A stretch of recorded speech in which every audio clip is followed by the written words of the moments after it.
بسم اللہ الرحمن الرحیم۔ السلام علیکم ورحمۃ اللہ وبرکاتہ۔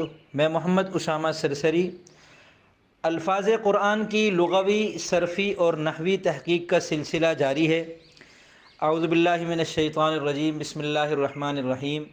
غیر المغضوب علیہم ولا الضالین، اس آیت میں لفظ غیری کی لغوی، صرفی اور نحوی تحقیق ہم نے گزشتہ ویڈیو میں دیکھ لی۔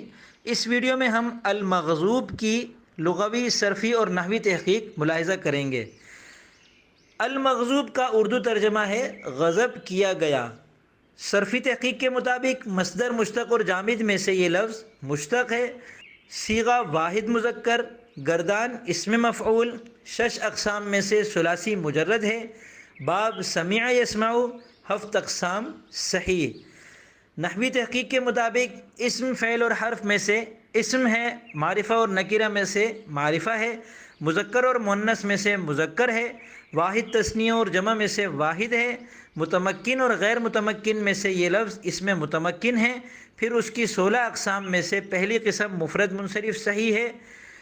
اسماء عاملہ میں سے یہ اسم مفعول ہے جو کہ اپنے فاعل اور اپنے مفعول پر عمل کر رہا ہوتا ہے، اور اسماء معمولہ کی 3 قسموں مرفوعات، منصوبات اور مجرورات میں سے مجرور باضافت ہے۔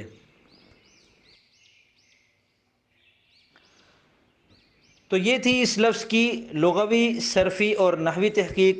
امید کرتا ہوں آپ کو یہ سلسلہ پسند آ رہا ہوگا۔ اس سلسلے کے اعتبار سے اور بھی کوئی مفید تجویز اگر آپ کے ذہن میں ہو تو وہ نیچے تبصرہ خانے میں دے سکتے ہیں۔